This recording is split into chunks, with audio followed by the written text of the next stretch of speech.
Hello everyone, welcome to Genic. तो एक और क्वेश्चन हमने लिया है, किसके लिए?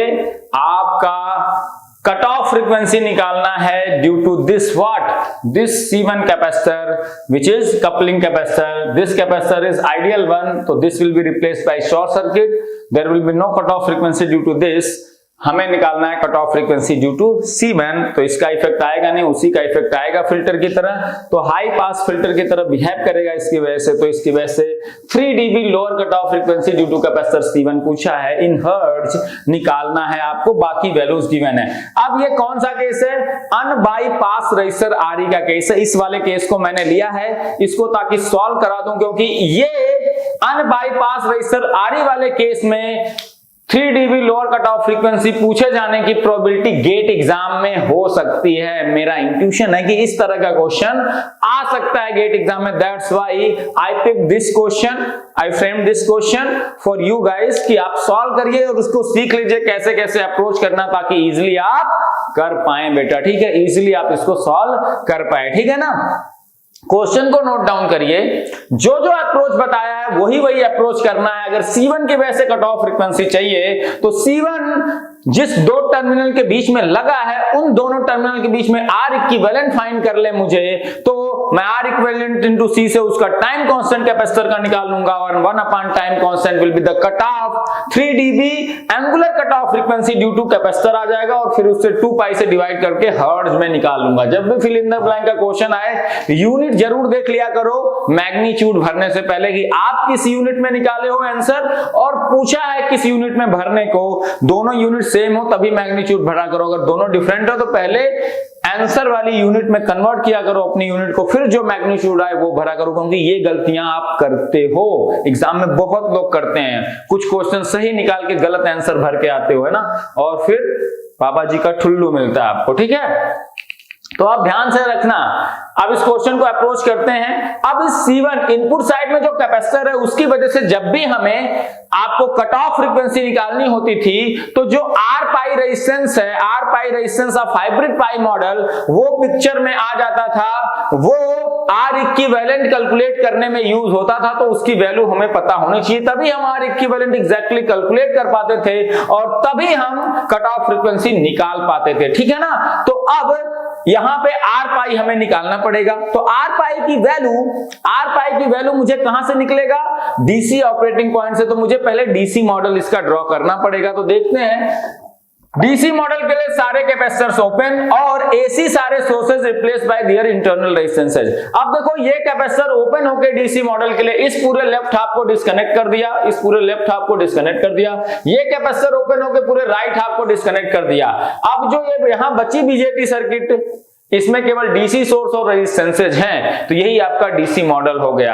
अब इस VI को मैं इंटरनल रेजिस्टेंस 0 से रिप्लेस करूं, शॉर्ट करूं, कोई फर्क नहीं पड़ता। क्यों? क्योंकि इस कैपेसिटर के ओपन होने की वजह से तो डिस्कनेक्ट हो गया है इस BJT से, तो कोई मतलब ही नहीं है। अब जो बचा है BJT सर्किट जिसमें DC सोर्सेज और रेजिस्टेंसेज है, अगर यहां पे कोई AC सोर्स अभी भी बच जाता तो उसके मैं उसके इंटरनल रेजिस्टेंस से रिप्लेस कर देता for drawing the DC model. तो DC मॉडल क्या हो गया बेटा बताओ?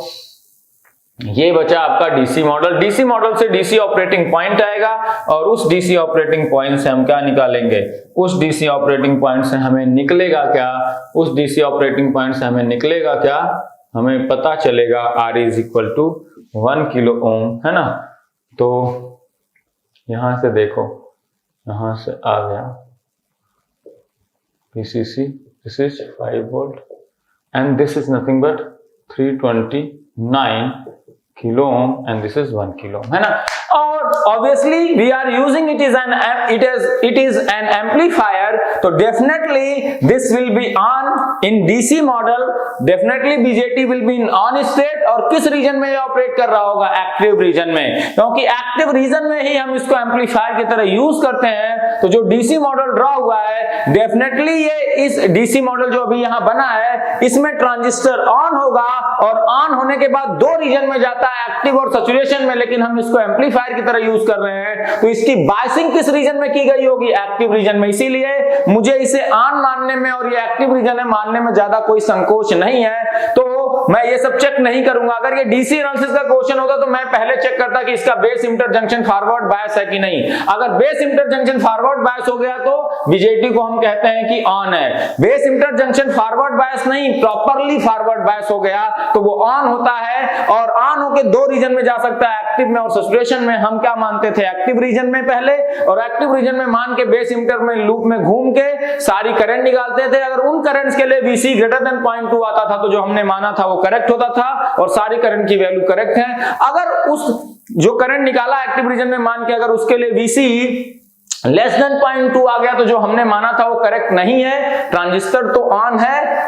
करेक्ट जो हमने माना VC लेस देन 0.2 आ गया तो जो हमने माना था एक्टिव रीजन वो करेक्ट नहीं है, मतलब ट्रांजिस्टर एक्टिव रीजन में नहीं है, लेकिन ट्रांजिस्टर ऑन तो है, तो किस रीजन में होगा, सैचुरेशन। लेकिन यहाँ पे एम्पलीफायर का क्वेश्चन तो बाय डिफॉल्ट ये ऑन होगा, और कहां पे होगा, एक्टिव रीजन में। और अगर ये ऑन है तो इसका inter base junction definitely forward bias होगा, और properly forward bias PN junction cut in voltage के बराबर वोल्ट की बैटरी से रिप्लेस हो जाता है, और ट्रांजिस्टर के केस में वो अगर base inter junction forward bias है तो वो VB एक्टिव वोल्ट की बैटरी से रिप्लेस हो जाता है। अगर वो प्रॉपरली फॉरवर्ड बायस है या ऑन है तो VB एक्टिव वोल्ट की बैटरी से रिप्लेस हो जाता है विद बैटरी का पॉजिटिव इन P साइड में और निगेटिव इन N साइड में। और बेस इमिटर जंक्शन जो PN जंक्शन होता है उसमें बेस होता है P, और इमिटर जो यहाँ पे इमिटर है वो होता है N। तो प्लस माइनस 0.7 वोल्ट की बैटरी से जब रिप्लेस होगा ये PN जंक्शन तो बैटरी का पॉजिटिव इन P साइड में और माइनस इन यहाँ पे ये हो जाएगा। और बेस एक्टिव रीजन के केस में बेस इमिटर लूप में घूम जाओ सारी करंट पता चल जाएंगी,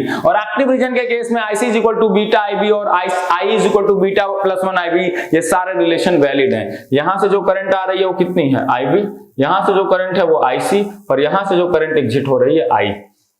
अब इस लूप में घूमते हैं बेस इमिटर में VCC 5, यहां से करंट कितनी आ रही बता, IB, क्योंकि यहां से करंट IB आई वही यहां चली गई, एक ही पाथ था, सीरीज में करंट सेम, तो यहां पे प्लस माइनस कितना, प्लस माइनस 329 IB, 329 IB, ठीक है ना। तो ये 329 IB हो गया, है ना।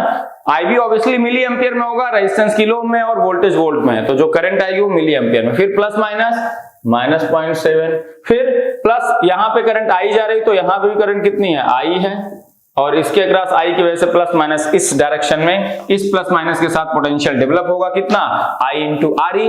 तो I इंटू RE, आई को मैं लिख लेता हूं बीटा प्लस 1 IB, आई को बीटा प्लस 1 IB, क्योंकि एक्टिव रीजन में माना है तो सारे करंट रिलेशंस वैलिड हैं। बीटा प्लस 1 मतलब 101 IB इंटू RE की वैल्यू कितनी है 1, और फिर आप आ गए 0 पे। अब देखो यहां से 4.3 इज इक्वल टू 430 IB लिख सकता हूं क्या, and IB comes out to be 0.01 milli ampere, and therefore active region में माना है तो IC is equal to beta IB कितना 1 milli ampere, I is equal to beta plus 1 IB 1.01 milli ampere. इन करंट्स के लिए VC आप निकालोगे तो VC will come out to B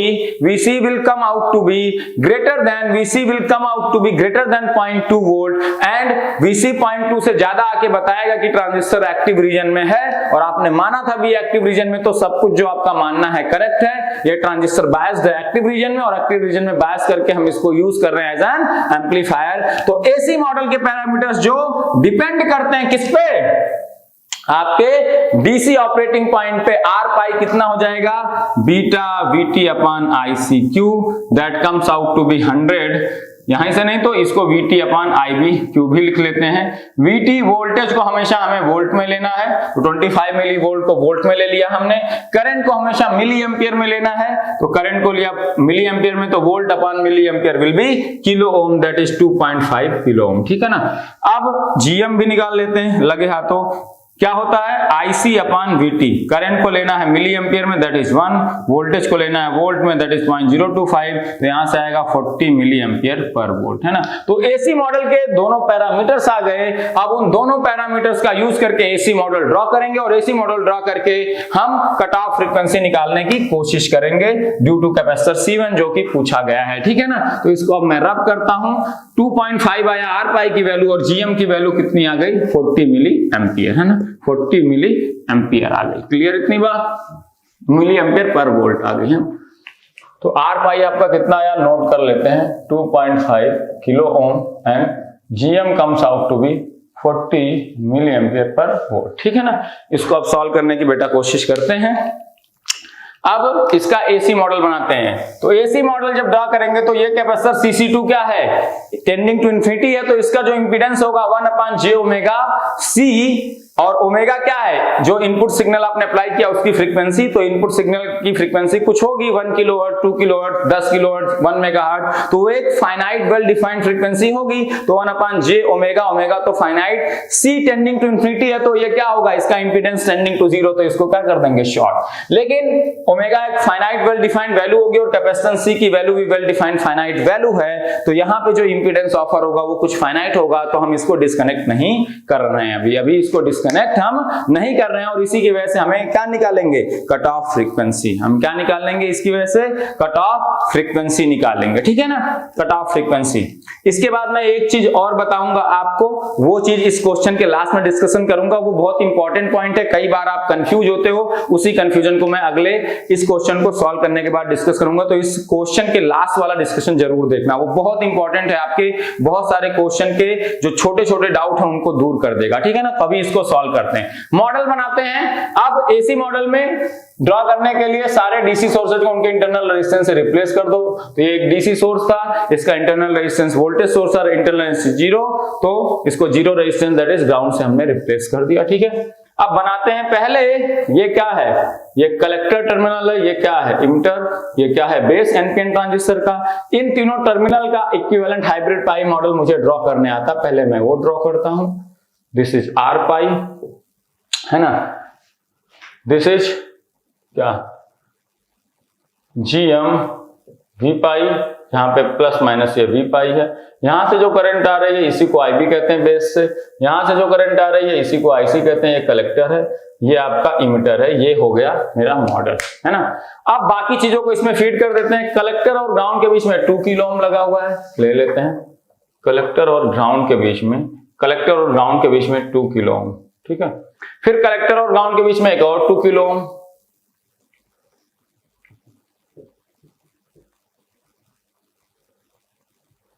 और यहीं से आउटपुट V0 ले रहे हैं, that is plus reference point क्या होगा, ग्राउंड, यही प्लस माइनस V0 है, जो इसके क्रॉस है यही प्लस माइनस V0 है, जो इसके क्रॉस है पैरेलल में यही प्लस माइनस क्या है, V0, क्योंकि ये सारी चीजें पैरेलल में है, ठीक है। ये हो गया आउटपुट साइड में। इमिटर और ग्राउंड के बीच में एक RE रेजिस्टेंस लगा हुआ है, यही इंपॉर्टेंट है इस क्वेश्चन का, जो सबसे इंपॉर्टेंट पार्ट है RE, ठीक है। अब बेस और ग्राउंड के बीच में एक 329 किलो ओम का रेजिस्टेंस है, लगा देते हैं, बेस और ग्राउंड के बीच में 329 किलो ओम लगा दिया। फिर यहाँ पे कैपेसिटर आ गया C1, फिर यहाँ पे आ गया क्या, एक रेजिस्टेंस RS है, फिर यहाँ पे VI है, ये हो गया ग्राउंड। ये सारे ग्राउंड आपस में आप कनेक्ट कर सकते हो ना, ये VI है और ये दिस इज 100 ओम, या इसी को 0.1 किलो ओम लिख लेंगे बाद में। अब हमें इस C1 की वजह से कट ऑफ फ्रीक्वेंसी बतानी है, और ये निकालने के बाद मैं एक चीज और आपको बताने वाला हूं, वो डिस्कशन सबसे इंपॉर्टेंट है। आपके बहुत से क्वेश्चन में छोटे छोटे डाउट्स आप पैदा कर लेते हो, है ना, कुछ चीजें बताए जाने पे उसको आप बैठाते जाते हो, फिर उनकी वजह से कुछ और डाउट्स भी आप पैदा करते हो, कॉन्सेप्ट तो सीखते हो, कुछ और डाउट क्रिएट करते हो। जो डाउट आपको क्रिएट होता है बार बार, वो अभी मैं क्लियर कर दूंगा इसके लास्ट में, ठीक है ना। हमें इस कैपेसिटर की वजह से बताना है कट ऑफ फ्रीक्वेंसी। तो इस कैपेसिटर के टर्मिनल के क्रॉस अगर मैं नेट आर इक्विवेलेंट निकाल लूं, तो इस कैपेसिटर की वजह का time constant R equivalent into C1 हो जाएगा, और इसकी वजह से जो कट ऑफ फ्रीक्वेंसी होगी 1/R इक्विवेलेंट इनटू C1, और वो lower 3 dB cut off frequency होगी। क्यों? क्योंकि इस कैपेसिटर की वजह से बिहेवियर कैसा है, हाई पास फिल्टर जैसा है। तो 1/टाइम कांस्टेंट हमेशा 3 dB कट ऑफ फ्रीक्वेंसी देता है, angular 3 dB cut off frequency. अब अगर वो लो पास फिल्टर है तो ये upper cut off 3 dB cut off frequency है लो पास फिल्टर की, और अगर हाई पास फिल्टर है उस कैपेसिटर की वजह से आपका सिस्टम, तो वो वही लोअर कट ऑफ फ्रीक्वेंसी है ऑफ हाई पास फिल्टर, क्योंकि कैपेसिटर के कनेक्शन के ऊपर डिपेंड करेगा। कभी वही कैपेसिटर कहीं और लग के हाई पास फिल्टर बन जाएगा, उसका कनेक्शन चेंज कर देंगे तो उसी कैपेसिटर की वजह से आपका सिस्टम लो पास फिल्टर भी बन जाता है। तो लो पास फिल्टर भी कैपेसिटर से ही बनाते हैं, हाई पास फिल्टर भी कैपेसिटर से बनाते हैं, बस कनेक्शन का फर्क होता है, ठीक है ना। तो अब तो टाइम कांस्टेंट कैपेसिटर का 1 time constant cut off frequency देता है 3 dB, ये ध्यान रखो। अब कौन सा फिल्टर है उसके हिसाब से वो लोअर भी हो सकता है वो अपर भी। तो यहाँ इस कैपेसिटर की वजह से हाई पास फिल्टर बनता है, तो जो कट ऑफ फ्रीक्वेंसी आएगी लोअर 3 dB, है ना। तो अब इन दोनों इसके टर्मिनल के बीच में नेट रेजिस्टेंस निकालना है, तो मैं क्या करूं, पूरे सिस्टम का इक्विवेलेंट रेजिस्टेंस निकालने की कोशिश करूं, है ना, ताकि मुझे इन दोनों टर्मिनल के बीच में मुझे रेजिस्टेंस चाहिए, तो मुझे इक्विवेलेंट रेजिस्टेंस चाहिए, क्योंकि मुझे क्या निकालना है, इन दोनों टर्मिनल के बीच में इक्विवेलेंट रेजिस्टेंस निकालना है। तो मैं सिस्टम का क्या कैलकुलेट करने की कोशिश करूं, टर्मिनल्स के बीच में इक्विवेलेंट रेजिस्टेंस कितना ऑफर कर रहा है सिस्टम, वो कैलकुलेट करने की कोशिश करूं।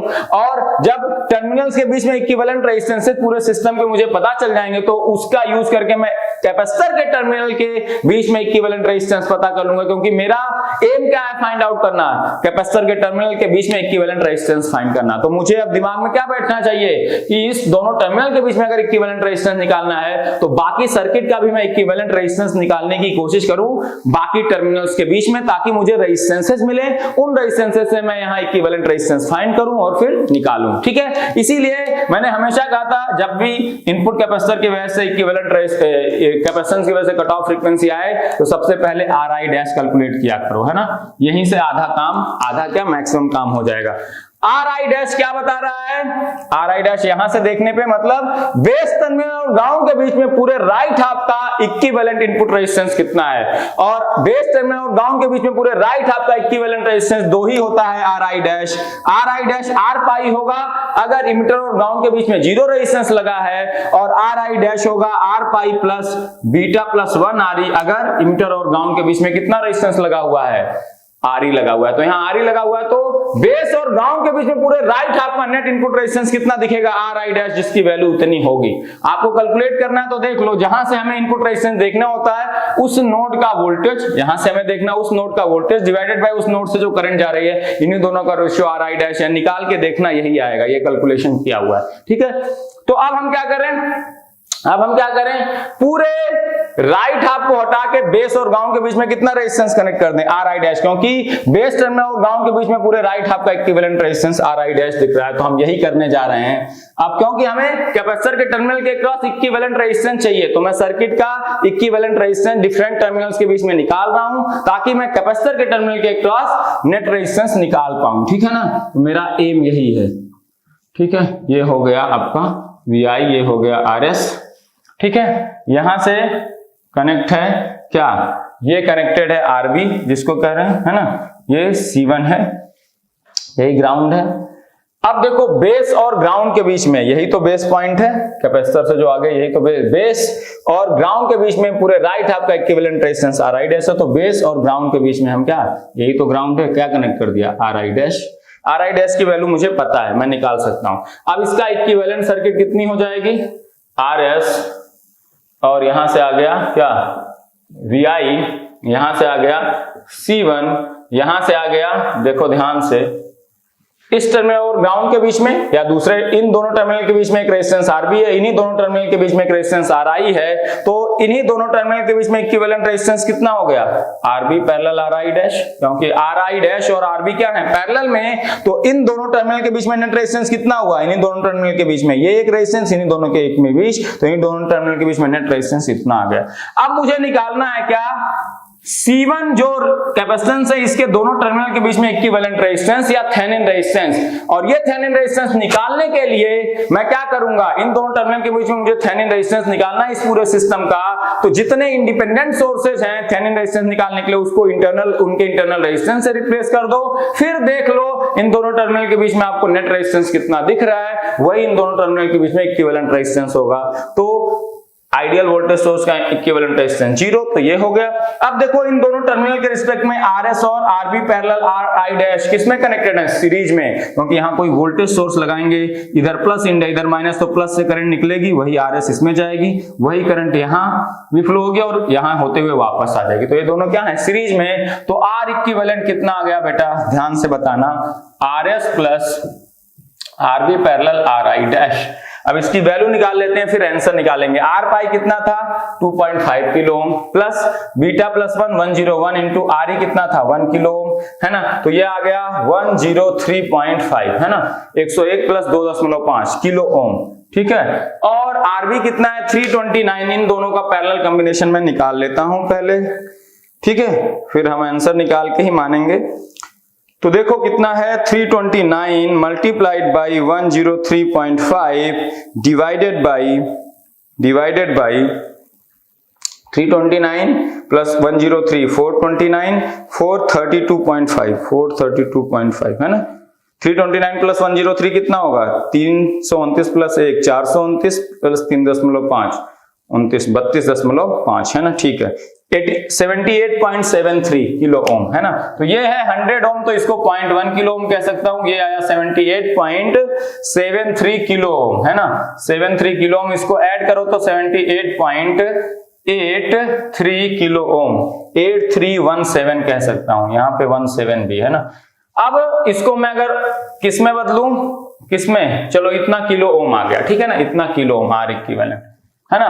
तो अब आया कट ऑफ फ्रीक्वेंसी, और ये lower cut off frequency, angular cut off frequency आएगा आर इक्विवेलेंट इंटू सी। तो आर इक्विवेलेंट आया, मैं ओम में बदल दूंगा इसको 78.83 इंटू 10 to the power 3 ओम, ठीक है, 10 to the power 3 ओम। सी की वैल्यू कितनी 5 माइक्रोफैरेड, तो फैरेड में बदल दूंगा। ये आएगा फिर रेडियन पर सेकंड में, और उसको 2 पाई से डिवाइड कर दूंगा तो एफएल आ जाएगा। तो FL omega L divided by 2 पाई होगा। आंसर बता दो ओमेगा एल बाई 2 पाई कितना आएगा। मैं निकाल देता हूं आंसर यहां से। और एक डिस्कशन इसके बाद मुझे बड़ा इंपॉर्टेंट सा करना है, वो बहुत जरूरी है, देखना आपके बहुत सारे कंफ्यूजन दूर हो जाएंगे। डिवाइडेड बाई 5, है ना, मल्टीप्लाइड बाई 1000, है ना, 78.83, है ना, divided by 5 10 to the 5 divided by 2 divided by pi.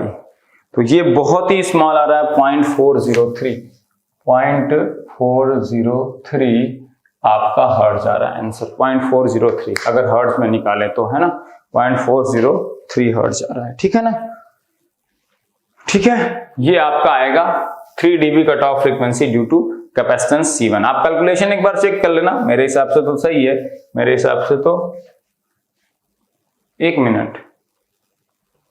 RB parallel RI dash कितना था 103, है ना, RB 329, तो हाँ ठीक है, ठीक है, कोई दिक्कत नहीं है। RY प्लस इतना था, ठीक है ना, बीटा प्लस 1 RB, ठीक है। 78.73, मुझे लगा कि ये गलत आया, ठीक है। तो ये सही है बिल्कुल 0.403, है ना। तो जो 3 dB कट ऑफ फ्रीक्वेंसी है वो क्या है, वो 0.403 हर्ट्ज है। एक इंपॉर्टेंट पॉइंट जो मैं इस लेक्चर में बात करने वाला था वो आप देख लीजिए, कैलकुलेशन एक बार चेक कर लीजिए, मेरे हिसाब से सही है कैलकुलेशन, मैंने जो भी निकाला है। तो कैलकुलेशन देख लेना, आपको प्रोसेस समझ में आ गया, करना क्या, दैट इज मोर इंपॉर्टेंट। और मैंने जनरलाइज वैल्यूज हर जगह लिखी हैं, तो अगर उसके कैलकुलेशन में थोड़ा बहुत मिस्टेक होगा तो चेक कर लेना। मैं यहाँ डायरेक्टली लाइव कर रहा हूँ, पहले से मैं करके कुछ नहीं लाया हूँ, ठीक है ना, यहीं पे क्वेश्चन फ्रेम है, यहीं पे करा जा रहा है, ठीक है। और अब एक चीज बताओ, कई बारी आपको क्वेश्चन में क्या होगा, C1 भी फाइनाइट गिवन होगा, C2 भी फाइनाइट गिवन होगा, let's say 10 microfarad, 5 microfarad, 10 microfarad ये गिवन होगा।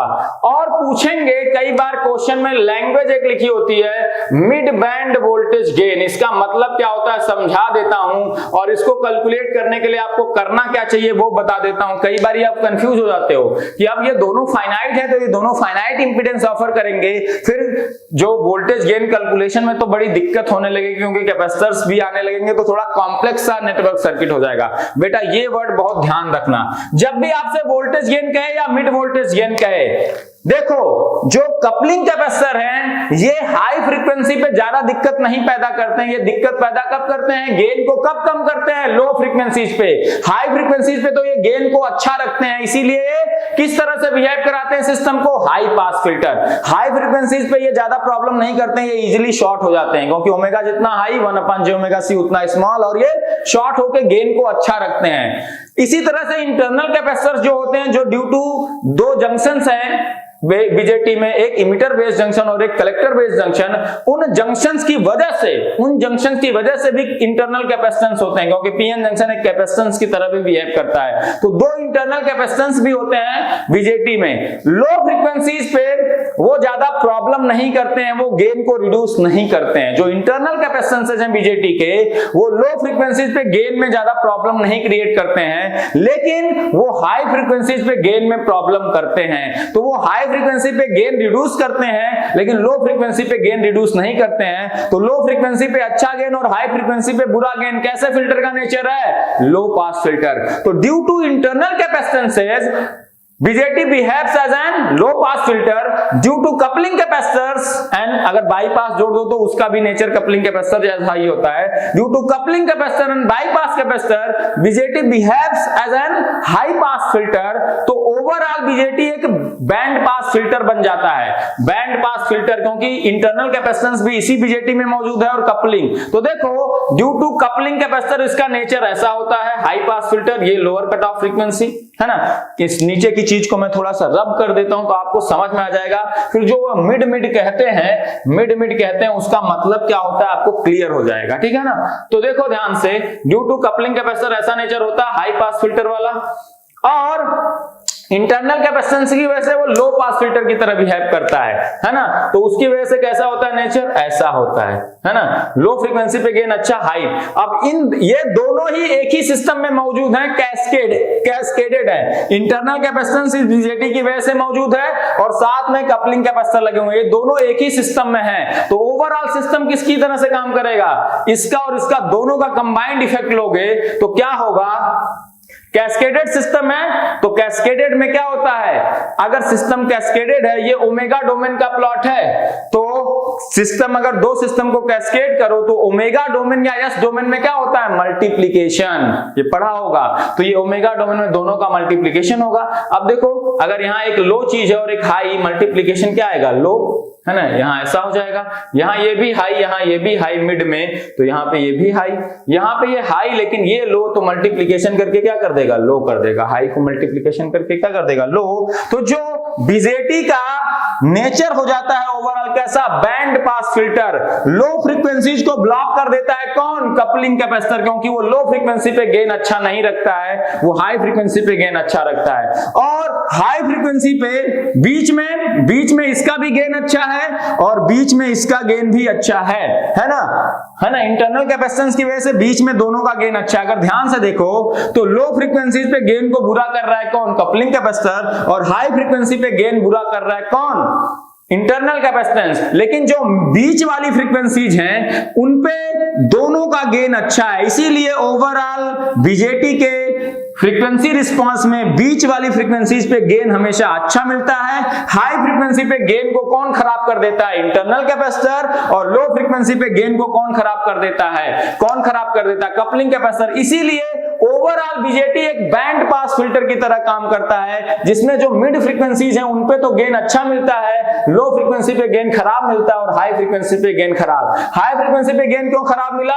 Due to internal capacitances. और लो फ्रीक्वेंसी पे गेन क्यों खराब मिला? ड्यू टू कपलिंग कैपेसिटर, अभी पढ़ा था। इसीलिए मिड फ्रीक्वेंसी पे गेन हमेशा अच्छा मिलता है ना। तो मिड फ्रीक्वेंसी पे कपलिंग कैपेसिटर भी ज्यादा प्रॉब्लम नहीं करता, ना तो इंटरनल। इसीलिए जब मिड वोल्टेज गेन पूछा जाता है तो ये कपलिंग कैपेसिटर उस मिड फ्रीक्वेंसी के लिए कोई प्रॉब्लम क्रिएट नहीं करेगा।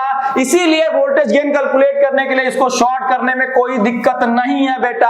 अगर इनकी वजह से कट ऑफ फ्रीक्वेंसी पूछा जाए तब इनको शॉर्ट मत करो और रेजिस्टेंसेस निकाल के इनकी वजह से कट ऑफ फ्रीक्वेंसी निकालो। लेकिन मिड वोल्टेज गेन पूछा जाए तो इसको शॉर्ट करने में कोई दिक्कत ही नहीं है। और हमेशा अगर वोल्टेज गेन आपसे पूछा जाता है तो कौन सा गेन पूछा जाता है? जो मैक्सिमम गेन पॉसिबल है सिस्टम का, या उसी को मिड वोल्टेज गेन कहते हैं। तो मिड वोल्टेज गेन का मतलब होता है मिड फ्रीक्वेंसी के लिए, मिड बैंड, ये मिड बैंड है, बीच वाला बैंड है, इन फ्रीक्वेंसीज के लिए गेन कैसा होगा? अगर सिग्नल की फ्रीक्वेंसी इस मिड बैंड में है तो सिस्टम का गेन कैसा होगा, और इस मिड बैंड फ्रीक्वेंसी के लिए इंटरनल कैपेसिटेंस भी प्रॉब्लम नहीं करता और कपलिंग कैपेसिटर नहीं, तो कपलिंग कैपेसिटर को शॉर्ट लेके जैसा आइडियल मॉडल बनाते थे, मॉडल बना के जो गेन निकालोगे वही क्या होगा, मिड वोल्टेज गेन। और कभी आपसे कहे वोल्टेज गेन केवल निकालने के लिए और इन दोनों की फाइनाइट वैल्यू दिया हो तो वो अंडरस्टूड है, क्या पूछना चाह रहा है, मिड वोल्टेज गेन ही पूछना चाह रहा है, या मिड बैंड वोल्टेज गेन ही पूछना चाह रहा है। अगर एग्जाम में वोल्टेज गेन भी पूछा है ना,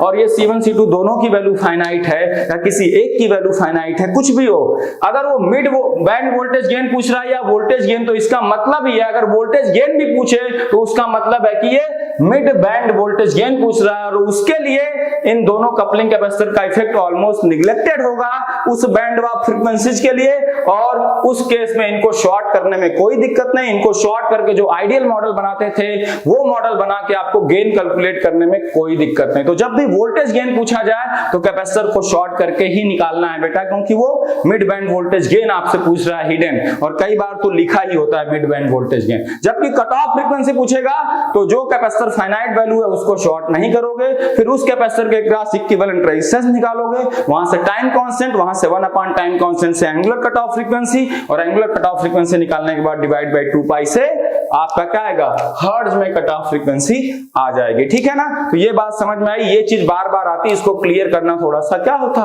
जरूरी था। ठीक है, तो अब मिलेंगे नेक्स्ट लेक्चर में मोस्ट प्रोबेबली मॉसफेट के इक्विवेलेंट एम्पलीफायर मॉडल के साथ। मॉसफेट का डिस्कशन शुरू करेंगे इक्विवेलेंट मॉडलिंग के साथ कि उसका मॉडल कैसे बनाते हैं, और मॉसफेट से लेकिन ज्यादा एम्पलीफायर के क्वेश्चन आते नहीं, एक ही मॉडल पढ़ाऊंगा, उसी मॉडल से कैसे क्वेश्चन डील करना है सिखा दूंगा, आप सीख जाओगे। ठीक है, तो मिलते हैं फिर नेक्स्ट लेक्चर में। Okay, thank you very much.